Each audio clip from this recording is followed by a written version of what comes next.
Hi viewers, இன்னைக்கு நாம் எதை பற்றி பார்க்க போகிறோம் அப்படின்னா, பூண்டு சாப்பிட்றதுனால ஏற்படுற நன்மைகளோ தீமைகளோ என்னென்ன அப்படிங்கிறத பார்க்க போகிறோம். நம்ம டெய்லி எடுத்துக்கிற உணவில் நிறைய நன்மைகள் தீமைகள் ரெண்டுமே இருக்குது. அது நம்ம எதுவுமே தெரிஞ்சிக்காம தான் நம்ம டெய்லி உணவுகள் எடுத்துக்கிறோம். நமக்கு குறிப்பிட்ட உணவெல்லாம் ஒரு அளவுக்கு தான் எடுத்துக்கணும். அதுக்கு மேலே நம்ம எடுத்துக்கிறோம் அப்படின்னா அதனால் நமக்கு கெடுதலும் நிறைய இருக்குது. அதுவும் நம்ம என்னன்னு தெரிஞ்சுக்கணும். அதை பற்றியெல்லாம் நம்ம இப்போ இந்த வீடியோவில் பார்க்கலாம். நம்ம சேனலை சப்ஸ்கிரைப் பண்ணாதவங்க சப்ஸ்கிரைப் பண்ணிக்கோங்க. அண்ட் அந்த பெல் ஐக்கானையும் கிளிக் பண்ணிக்கோங்க. நம்ம ஃபர்ஸ்ட்டு பூண்டு சாப்பிட்றதுனால என்னென்ன நன்மைகள் அப்படிங்கிறத பார்த்துடலாம். முதல்ல டெய்லி ஒரு பூண்டு கம்பல்சரி நம்ம எடுத்துக்கணும். பூண்டை அப்படியாகவும் சாப்பிட்லாம், நம்ம உணவில் சேர்த்தியும் சாப்பிட்லாம். ஆனால் மேக்ஸிமம் நம்ம பூண்டை அப்படியே சாப்பிட்றது தான் நிறைய நன்மைகள் நமக்கு அதனால் கிடைக்கும். ஃபர்ஸ்ட் பூண்டு சாப்பிட்றதுனால என்ன நன்மைகள் அப்படின்னா, அது பிளட் ப்ரெஷர் அதை கண்ட்ரோல் பண்ணும். இப்போ நிறைய பேருக்கு பிளட் ப்ரெஷர் இருக்குது, அது இல்லாமல் யாருமே இல்லை அப்படிங்கிற மாதிரி தான் இருக்காங்க.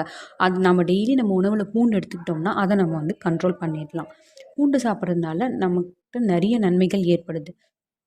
அது என்னென்னங்கிறது தெளிவாக நம்ம இப்போ பார்த்துடுவோம். முதல்ல டெய்லியுமே ஒரு பூண்டு சாப்பிட்றதுனால நம்ம பிளட் ப்ரெஷர் கண்ட்ரோலாக வச்சுட்டு நம்ம ஹார்ட் நார்மலாக ஃபங்க்ஷன் ஆகும். ரெண்டாவது என்ன அப்படின்னு பார்த்தீங்கன்னா, பிரெயின். நம்ம பூண்டு டெய்லி எடுத்துக்கிறதுனால நம்ம மூளை புத்துணர்ச்சி அடையும். அதனால் நம்ம மூளை நல்ல புத்துணர்ச்சியாக செயல்படும். நம்ம டெய்லி பூண்டு சாப்பிட்றதுனால நம்ம லங்ஸ்க்கும் நிறைய நன்மைகள் கிடைக்குது. என்ன அப்படின்னா, நம்ம லங்ஸில் நிறைய பாக்டீரியாஸ் இருக்கும். அதில் சில பாக்டீரியாஸ் நம்ம லங்ஸை க்ளீனாக வச்சுக்கிறதுக்கு உதவும். நம்ம பூண்டு சாப்பிட்றதுனால அந்த பாக்டீரியாஸ்க்கு நிறைய ஸ்ட்ரென்த் கிடச்சி அதை நம்ம க்ளீனாக வச்சுக்கிற மாதிரி இருக்கும். அதே மாதிரி குடிப்பழக்கம் இருக்கிறவங்க கூட நிறைய பூண்டை எடுத்துக்கணும். அப்படி அவங்க எடுத்துக்கிறதுனால குடிப்பழக்கத்தினால ஏற்படுற கெடுதல்லேருந்து பூண்டு சாப்பிட்றதுனால நம்ம நன்மைகளை யூஸ் பண்ணிக்கலாம். அடுத்து நம்ம டெய்லி பூண்டு சாப்பிட்றதுனால நம்ம உடம்புல இம்யூனிட்டி லெவல் இன்க்ரீஸ் ஆகும். அடுத்து சுகர் மேக்ஸிமம் இப்போது எல்லாருக்குமே இருக்குது. நம்ம டெய்லி பூண்டு சாப்பிட்றதுனால அந்த சுகர் லெவல்ஸ் கூட நம்ம கண்ட்ரோலாக வச்சுக்கலாம். பூண்டு சாப்பிட்றதுனால இன்னும் நிறைய நன்மைகளும் இருக்குது. அது என்னங்கிறதையும் நம்ம பார்க்கலாம்.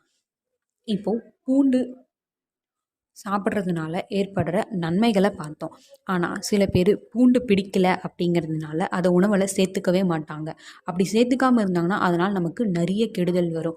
நம்ம முன்னோர்கள்லாம் எந்தெந்த உணவை எந்தெந்த அளவுக்கு எடுத்துக்கணுங்கிறத மாதிரி தெரிஞ்சுக்கிட்டு தான் நமக்கெல்லாம் அது கற்றுக் கொடுத்துட்டு போயிருக்காங்க. ஆனால் நாம் அதை எதுவுமே நம்ம ஃபாலோ பண்ணுறது இல்லை. நமக்கு பிடிச்சிருந்தா அது அதிகமாகவும், பிடிக்கல அப்படின்னா அது ரொம்ப குறைவாகவும் நம்ம சேர்த்துக்கிறோம். அந்த மாதிரிலாம் எதுவும் சேர்த்துக்க கூடாது. இப்போது பூண்டு அளவாக தான் சாப்பிட்ணும் அப்படிங்கிறதுக்கு என்னென்ன ரீசன் அப்படிங்கிறத இப்போ நான் சொல்கிறேன்.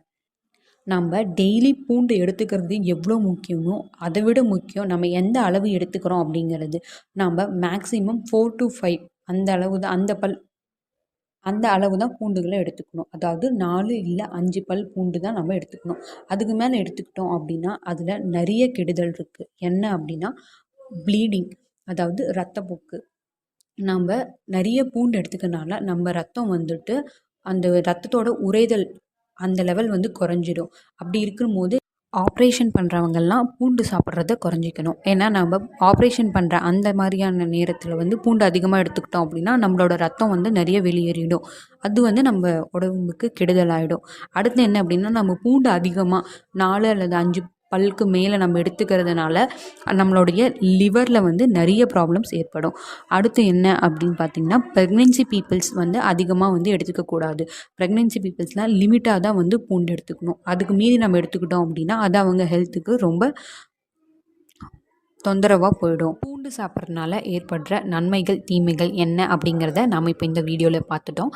இதே மாதிரி இன்னும் நிறைய தகவலை தெரிஞ்சுக்கிறதுக்காக நம்ம வீடியோவை லைக் பண்ணுங்கள் அண்ட் சேனலை சப்ஸ்கிரைப் பண்ணிடுங்க. தேங்க்யூ.